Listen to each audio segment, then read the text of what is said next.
Hello दोस्तों, आज जो है हम अकाउंटिंग फॉर मैनेजरल डिसीजन का जो है यूनिट नंबर 5 देखने जा रहे हैं। क्वेश्चन नंबर फर्स्ट जो है हमारे सामने, what is reporting to management. Reporting to management क्या होता है? Explain the various types of managerial reports. और अलग अलग टाइप की मैनेजरियल रिपोर्ट्स जो हैं उनको उनके बारे में जो है हमें डिस्कस करना है। अब रिपोर्टिंग टू मैनेजमेंट एक तरीके का बोलेंगे कम्युनिकेशन करना to the different levels of management, है ना। मैनेजमेंट को कम्युनिकेट करना, लेकिन वो किस फॉर्म में होता है, उनको रिपोर्टिंग देना, यानी रिटर्न फॉर्म में होगा वो, ठीक है, लिखित में होगा। आइए देखते हैं। The process of providing accounting information to the management known as management reporting. Okay, एक ऐसा प्रोसेस जिसमें अकाउंटिंग इंफॉर्मेशन प्रोवाइड की जाती है मैनेजमेंट को, उसी को ही कहा गया है management reporting. Management reporting is refers to a system of communication, normally in the written form of facts, which should be brought to the attention of various levels of management who uses them to take a suitable decision। अब क्या बोल रहे हैं, management reporting क्या है? refers to a system, एक ऐसा system जो कि कम्युनिकेशन करता है normally in the written form of facts या फिर डाटा। किसको देता है वो रिटर्न फैक्ट्स या data? To the levels of management, जिनके लिए वो अकाउंटिंग इंफॉर्मेशन यूजफुल है डिसीजन लेने के लिए। ओके, जैसे कि हम बात करें अकॉर्डिंग टू आर.एल. स्मिथ, ये क्या कहते हैं मैनेजरियल रिपोर्टिंग के बारे में? रिपोर्ट्स में be defined as an instrument of communication. Okay, reports may be defined as an instrument of communication, the nervous system of the organisational anatomy. क्या बोल रहे हैं ये कि रिपोर्ट्स को इस तरीके से डिफाइन किया जाता है कि ये एक तरीके का इंस्ट्रूमेंट है जो कम्युनिकेशन करता है the nervous system of organisational anatomy, यानी ऑर्गेनाइजेशनल के स्ट्रक्चर। एनाटॉमी का मतलब होता है स्ट्रक्चर साइंटिफिक वे में, है ना। उसको डिफाइन करना, ऑर्गेनाइजेशन के स्ट्रक्चर को कम्युनिकेट करना, जो भी उससे रिलेटेड इंफॉर्मेशन है उसी को ही हम कहते हैं मैनेजरियल रिपोर्टिंग। ठीक है, सिंपल वे में रिटन फॉर्म में किसी भी लेवल ऑफ मैनेजमेंट को रिपोर्ट करना यानी कम्युनिकेट करना, उसी को ही बोलते हैं मैनेजमेंट रिपोर्टिंग। देखिए हम टाइप्स ऑफ मैनेजरियल रिपोर्ट्स, तो मैनेजरियल रिपोर्ट्स के कितने टाइप्स होते हैं। सबसे पहला आता है आपका control reports. Okay, control reports जो है मैंने बिजनेस ऑपरेशन को जो है कंट्रोल करने के लिए जो है ये रिपोर्ट प्रिपेयर की जाती है। चाहे तो आप लिख सकते हैं control over the operation of business activity, है ना, control over the operation of business activity. अब इसमें क्या किया जाता है बिजनेस एक्टिविटी में कंट्रोल कैसे, कि दैट स्टैंडर्ड जो फिक्स किया गया था और जो एक्चुअल परफॉर्मेंस आपकी आई है, स्टैंडर्ड या फिर बजटरी जो भी होगा, है ना, वो दोनों में से, और जो एक्चुअल आपका परफॉर्मेंस आया है उसके बीच में जो वेरिएंस है वो कितना आया है, ये देखना सबसे पहले तो काम होता है। फिर रीजंस फॉर वेरिएंस जो है वो देखा जाता है। रीजंस फॉर वेरिएंस यानी ये डिफरेंस जो है किन कारणों से आया है। यदि आपका जो है कॉस्ट एस्टिमेट ज्यादा आ गया है, आपने सोचा कम था और ज्यादा आ गया है, तो किस कारण से आया है उससे रिलेटेड रिपोर्ट बनाना, और कम आया है तो उससे रिलेटेड रिपोर्ट्स बनाना जो है ये काम होता है। अब कंट्रोल रिपोर्ट की यदि बात करें हम, तो ये कंट्रोल रिपोर्ट समय समय से पीरियोडिकली बनती है। किसी ऑर्गेनाइजेशन में जो है ये वीकली बनती है, किसी में मंथली बनती है, और ये ईयरली भी बन सकती है या क्वार्टरली भी बन सकती है। It depends on the organisation working. लेकिन कहा जाता है कि यूजली इसे शॉर्ट टर्म में बनाना चाहिए ताकि आपको एक्यूरेट इंफॉर्मेशन पता रहे। ठीक है, फिर आती है इंफॉर्मेशन रिपोर्ट्स। अब इंफॉर्मेशन रिपोर्ट्स की यदि हम बात करें तो इंफॉर्मेशन रिपोर्ट्स हमें क्या बताती हैं, वेरियस इंफॉर्मेशन। इसका क्राइटेरिया जो है हम यहाँ ले लेते हैं इंफॉर्मेशन रिपोर्ट्स को। ओके, कि इसका क्राइटेरिया जो है वाइड है, क्यों? क्योंकि ये वेरियस इंफॉर्मेशन जिस पर्टिकुलर डिपार्टमेंट को रिक्वायर्ड है उसके रिकॉर्डिंग जो है ये रिपोर्टिंग करती है। इसमें यूजली जो है एक ट्रेंड रिपोर्ट, एनालिटिकल रिपोर्ट, और थर्ड जो है एक्टिविटी रिपोर्ट जो है इसमें शामिल होती है। इसलिए जो है इसका क्राइटेरिया जो है बड़ा है। अब क्या होती है trend report, analytical and activity, वो अभी हम देखेंगे। इसलिए जो है इंफॉर्मेशन रिपोर्ट को जो है वाइड रेंज कहा गया है, क्योंकि ये हर वो इंफॉर्मेशन जो कि जरूरी है, यूजफुल है फॉर मैनेजमेंट, वो उनको प्रोवाइड करवाती है। ठीक है, यस, ट्रेंड रिपोर्ट, जैसे कि हमने कहा कि इंफॉर्मेशन रिपोर्ट का ही ये पार्ट है ट्रेंड रिपोर्ट। ट्रेंड रिपोर्ट इसलिए बनाई जाती है ये जानने के लिए कि अभी जो है फैशन जो है क्या ट्रेंडिंग चल रहा है, चेंज इन फैशन हो रहा है तो उस पे आउटपुट पे क्या फर्क पड़ेगा, यानी फैशन से रिलेटेड रिपोर्टिंग जो है ट्रेंड रिपोर्ट में की जाती है। फिर यदि हम बात करें एनालिटिकल रिपोर्टिंग, तो एनालिटिकल रिपोर्टिंग की बात करें तो इसमें एनालिसिस किया जाता है आपकी फाइनेंशियल स्टेटमेंट का, और यूजली जो है हॉरिजॉन्टल बेसिस पे जो है इसका जो है कंपैरिजन किया जाता है, जो भी आपके फाइनेंशियल स्टेटमेंट हैं, है ना, उसका कंपैरिजन किया जाता है एक्चुअल और स्टैंडर्ड के बीच को लेके, ठीक है। और तीसरा जो है that is special reports. Special reports क्यों डिजाइन की जाती है, that is they are made for special problem solving. यदि कोई पर्टिकुलर प्रॉब्लम है ना, कोई पर्टिकुलर प्रॉब्लम है तो वो कैसे सॉर्ट होगी उसके लिए स्पेशल रिपोर्टिंग की जाती है, यानी उसका सॉल्यूशन ढूंढा जाता है और उससे रिलेटेड डॉक्यूमेंटेशन की जाती है, तो उसको कहते हैं special reporting. Then comes accounting reports, जो हमारी इंफॉर्मेशन रिपोर्ट्स में एक थी ट्रेंडिंग, सेकंड थी एनालिटिकल, और तीसरी जो है दैट इज एक्टिविटी रिपोर्ट्स। अब एक्टिविटी रिपोर्ट्स जो है वेरियस एक्टिविटीज के बारे में जो है मेंशन की जाती है। अब वेरियस एक्टिविटीज जो परफॉर्म की जाती हैं, यानी जो टारगेट्स दिया जाता है मैनेजमेंट को, उन्होंने किस वे में कंप्लीट किया है उसके बारे में जो है रिपोर्ट की जाती है। अब यूजली एक्टिविटी या तो एक सिंगल पर्सन एग्जीक्यूट करता है, यानी कोई इंडिविजुअल या तो एक्टिविटी करता है यानी जिसको टारगेट दिया गया है, या फिर जॉइंटली या फिर ग्रुप को दिया जाता है कि जो है आपको एक्सिक्यूशन करना है।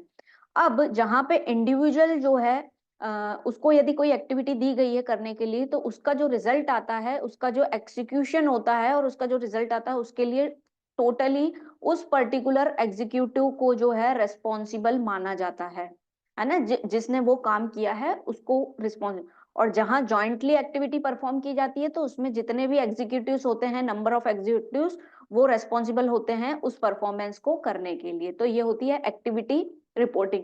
Information reporting is the combination of activity reporting, trending reporting, and third जो है एनालिटिकल रिपोर्टिंग। ट्रेंडिंग जो है फैशन से रिलेटेड है, एनालिटिकल जो है एनालिसिस करती है of the actual and standard, और एक्टिविटी रिपोर्टिंग जो है इंडिविजुअल एंड जॉइंटली एक्सिक्यूशन जो करता है वो फर्दरली उसके लिए रेस्पॉन्सिबल होता है, ठीक है।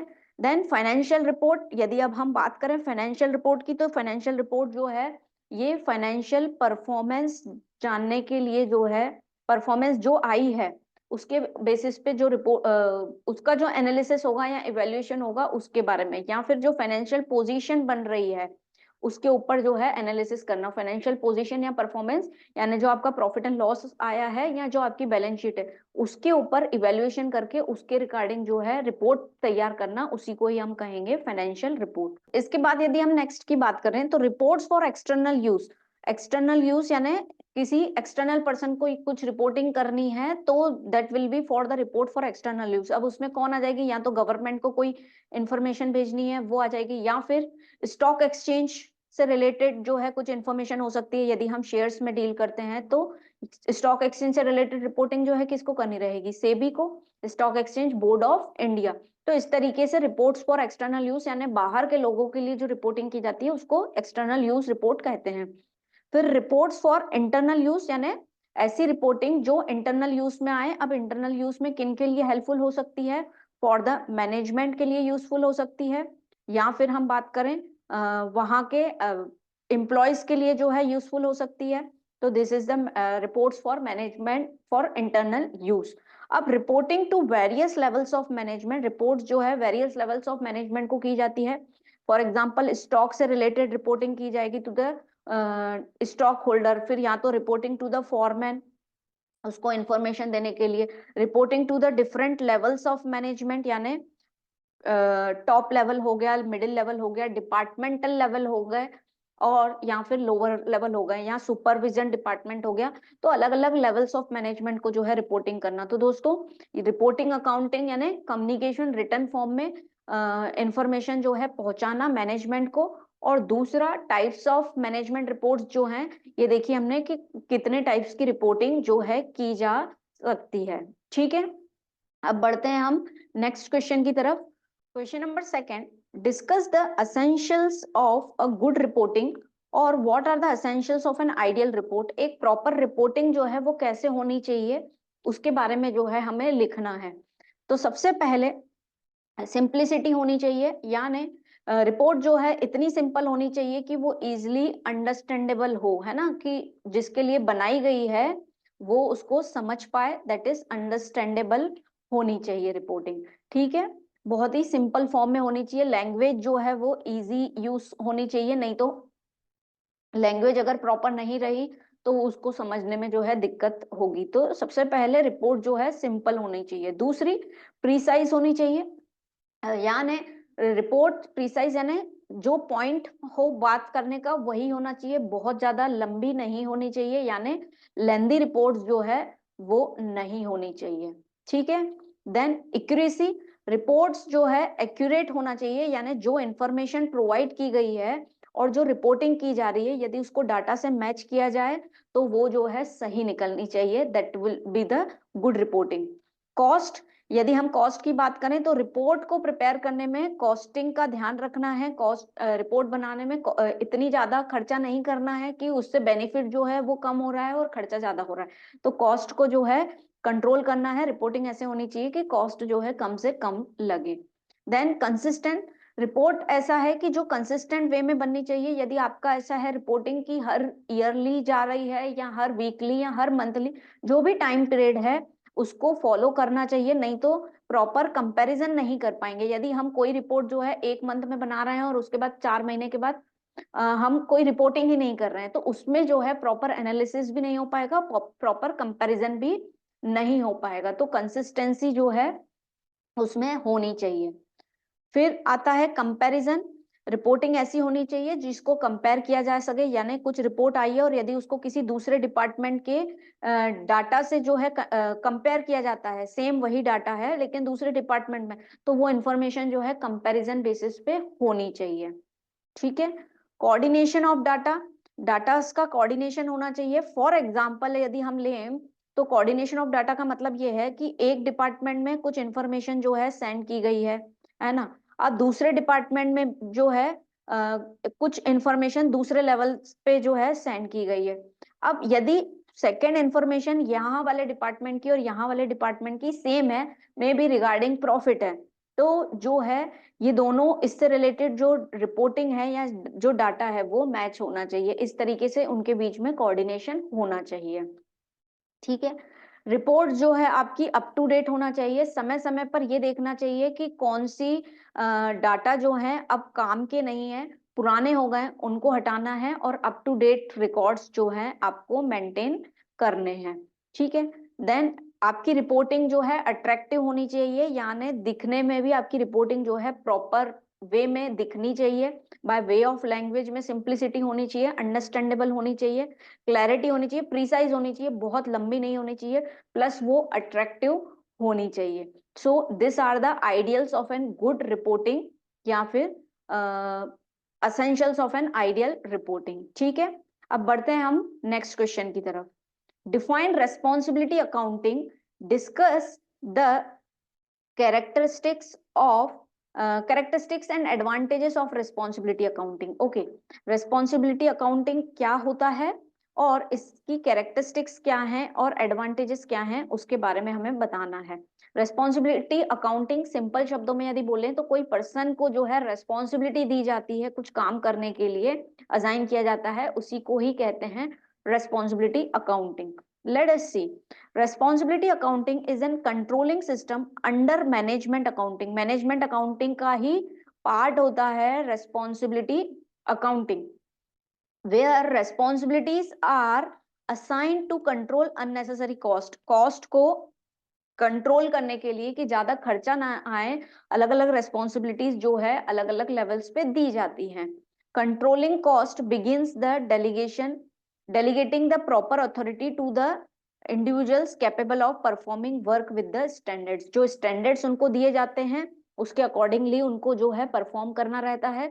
और मेन रेस्पॉन्सिबिलिटी अकाउंटिंग का उद्देश्य यही रहता है कि पर्सन को अपॉइंट करना या डेलीगेट करना ऐसा काम जिससे जो है कॉस्ट को कंट्रोल किया जा सके। ठीक है, दैट इज रेस्पॉन्सिबिलिटी अकाउंटिंग। अब इसके फीचर्स की यदि हम बात करें, रेस्पॉन्सिबिलिटी अकाउंटिंग के क्या फीचर्स होते हैं या कैरेक्टरिस्टिक्स क्या होती हैं इसकी, late us see. Responsibility centres, बहुत सारे रेस्पॉन्सिबिलिटी सेंटर्स जो हैं अलग अलग लेवल पे बनाए जाते हैं, जो पर्टिकुलर रेस्पॉन्सिबिलिटी को जो है देखते हैं, यानी वो ड्यूटी या टास्क को निभाते हैं। तो ये इसका एक मेन फीचर है। दूसरा, टारगेट्स आर सेट, अलग अलग टारगेट सेट किए जाते हैं, यानी स्टैंडर्ड फिक्स किए जाते हैं किसी भी परफॉर्मेंस को अचीव करने के लिए, ताकि वो टारगेट जो है हमारा टाइम पीरियड भी प्रॉपर हो और उसमें कॉस्ट भी कम से कम लगे। फिर जो है एक्चुअल परफॉर्मेंस कंपेयर, जो टारगेट सेट किया गया था यानी जो स्टैंडर्ड फिक्स किया गया था उसको जो है एक्चुअल से क्या करना, कंपैरिजन करना, ये जो है एक काम होता है। देन कम्स नेक्स्ट, क्या है, रेस्पॉन्सिबिलिटी डिटरमाइन। रेस्पॉन्सिबिलिटी जो है डिटरमाइन की जाती है कि कौन से डिपार्टमेंट को जो है कौन सी रिस्पॉन्सिबिलिटी दी गई थी, ये डिटरमाइन करना जो है ये रेस्पॉन्सिबिलिटी अकाउंटिंग का काम होता है। यानी सबको पता रहता है कि उनका टास्क जो है, रिस्पॉन्सिबिलिटी है जो है वो क्या है, ठीक है। देन एक्शन टेकन, यदि कुछ डिफरेंसेस या वेरिएशंस आ रहे हैं स्टैंडर्ड एंड एक्चुअल के बीच में, तो करेक्टिव मेजर्स क्या ले सकते हैं, वो जो है इसमें किया जाता है। So this are the features of responsibility accounting. अब आगे बढ़ें और इसके एडवांटेजेस हम देखें कि रेस्पॉन्सिबिलिटी अकाउंटिंग के क्या एडवांटेजेस होते हैं। सबसे पहले कि असाइनिंग ऑफ रेस्पॉन्सिबिलिटी, सबको अपना काम पता रहता है, सबको अपनी टास्क पता रहती है। रेस्पॉन्सिबिलिटी अकाउंटिंग जो है हर इंडिविजुअल को अपॉइंट कर देती है पर्टिकुलर टास्क के लिए, यानी उनको रिस्पॉन्सिबिलिटी असाइन कर देती है। Then improves performance. Responsibility accounting जो है, ऑब्वियस सी बात है, ये आपकी परफॉर्मेंस को बढ़ाती है कहीं ना कहीं। किस तरीके से इफिशियंसी बढ़ती है, कैसे इफिशियंसी बढ़ेगी, आपका कॉस्ट कंट्रोल होगा, जो कि वेरियस एस्पेक्ट्स लगा के या टेक्निक्स या टूल्स लगा के आप कॉस्ट को कंट्रोल करोगे, उससे जो है क्वालिटी में अंतर आएगा, क्वालिटी में अंतर आएगा, इससे आपको प्राइस जो है रीजनेबल प्राइस जो है चार्ज होगी, है ना, जो पर्टिकुलर प्रोडक्ट की आई। अब रीजनेबल प्राइस है, क्वालिटी कॉस्ट कंट्रोल है, यानी प्रोडक्शन जो है वो ऑब्वियसली बढ़ेगा, तभी जो है कॉस्ट कंट्रोल हो पाएगा। तो इससे जो है इफिशियंसी, काम करने की परफॉर्मेंस जो है वो अच्छी होगी।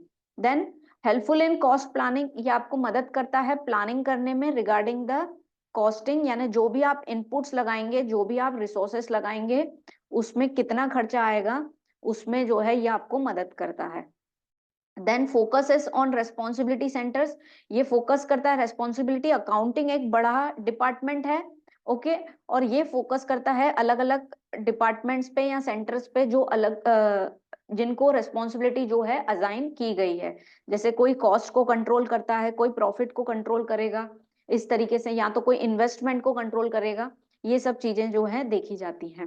देन इनेबल्स कंपैरिजन, और इससे जो है हम इजीली कंपैरिजन कर पाएंगे। रेस्पॉन्सिबिलिटी अकाउंटिंग में जो हमने देखा था, स्टैंडर्ड फिक्स किए जाते हैं या टारगेट्स दिए जाते हैं, उसको जो है हम एक्चुअल से क्या करेंगे, कंपैरिजन करेंगे, okay. Then delegation and control भी जो है, डेलीगेशन के कारण जो डेलीगेशन ऑफ अथॉरिटी दी गई है, यानी किसी के हेड, कोई हेड भी है आपके ऊपर, उसी ने तो आपको डेलीगेशन दिया है, यानी काम करने का वे दिया है, तो जो है एक तरीके का कंट्रोल भी मेंटेन रहेगा कि आपके ऊपर हेड है, तो उसके अकॉर्डिंग जो है आप प्रॉपरली काम करेंगे। Yes, next, helpful in decision making, तो ये सब चीजें, यदि पर्टिकुलर रेस्पॉन्सिबिलिटी अपॉइंटेड है, रिपोर्टिंग हो रही है, हर चीज हो रही है, तो ये आपको हेल्प करता है वेरियस डिसीजन लेने में, जो कि बिजनेस की परफॉर्मेंस को जो है इंक्रीज कर पाए। तो इस तरीके से जो है रिस्पॉन्सिबिलिटी अकाउंटिंग का काम होता है, और ये उसके जो है फायदे होते हैं।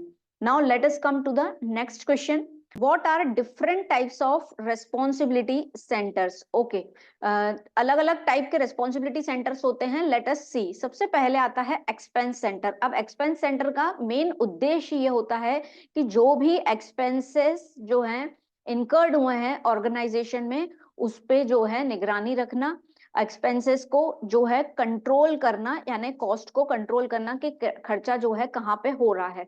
जैसे कि किसी भी ऑर्गेनाइजेशन में जो है यूजली दो टाइप के डिपार्टमेंट होते हैं, that is one is the production department and other is the service department. तो इससे तो आउटपुट रिसीव हो रहा है हमें, जो मटेरियलिस्टिक फॉर्म में मिल रहा है, लेकिन सर्विस डिपार्टमेंट में जो आउटपुट आ रहा है उसमें जो है क्या एक्सपेंसेस चार्ज हुआ है, इस चीज का ध्यान रखना। यानी एक्सपेंसेस सेंटर का मेन उद्देश्य या मेन काम हम बोले क्या होता है कि जो भी एक्सपेंसेस हो रहे हैं ऑर्गेनाइजेशन में उस पे जो है कंट्रोलिंग करना और देखना कि कितना इनकर्ड हुआ है। ठीक है, अब आते हैं next, that is profit centre. Profit centre का मतलब ये होता है कि किसी भी ऑर्गेनाइजेशन में प्रॉफिट कितना हुआ है उस चीज को देखना। अब वहां पे हम देखें कि किसी भी ऑर्गेनाइजेशन में जब प्रोडक्शन करते हैं तो इनपुट डाला जाता है, अलग अलग वे में रिसोर्सेस अलग अलग होते हैं, रॉ मटेरियल हो गया, मैन पावर हो गया, कैपिटल हो गया, लैंड हो गया।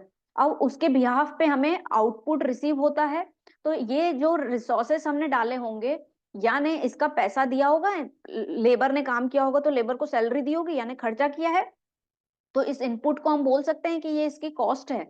और ये आउटपुट जो हमें जनरेट होगा और इससे जो है हमें पैसा मिलेगा तो उसको हम क्या कहेंगे, रेवेन्यू।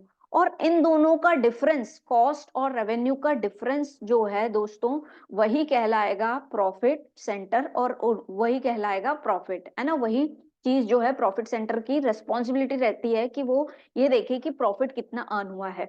लेकिन यहाँ पे एक इशू ये आता है कि जो आउटपुट आया है, अब इस आउटपुट को जो है दो तरीकों से यूज किया जा सकता है। या तो हमने किसी कस्टमर को ये आउटपुट जो है सेल कर दिया होगा, ओके।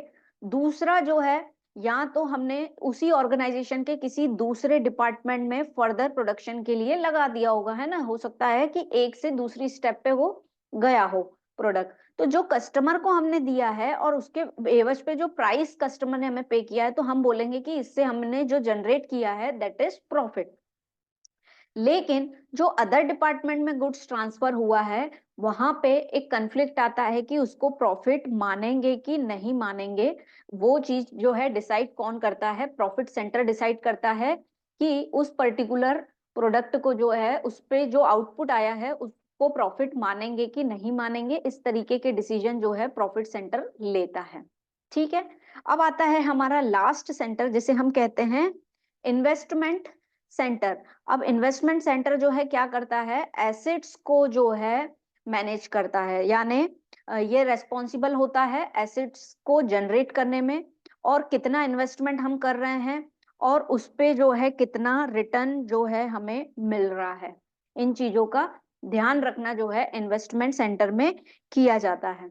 ठीक है, यानी जो अलग अलग, क्योंकि कोई पर्टिकुलर यदि एसेट है ना, तो वो एसेट ऐसा तो नहीं है कि एक डिपार्टमेंट में यूज हो रही होगी, ये जो है अलग अलग डिपार्टमेंट्स में यूज हो रही होगी एसेट्स। तो उस एसेट्स में से उस एसेट्स का जो एक्सपेंसेस है वो इस डिपार्टमेंट में कितना हुआ, इसमें कितना हुआ है और इसमें कितना हुआ है, इसका डिस्ट्रीब्यूशन भी इसमें किया जाता है, ताकि हमें एग्जैक्टली पता पड़े कि कितना इन्वेस्टमेंट हमने कहाँ किया है और उससे हमें रिटर्न कितना मिल रहा है।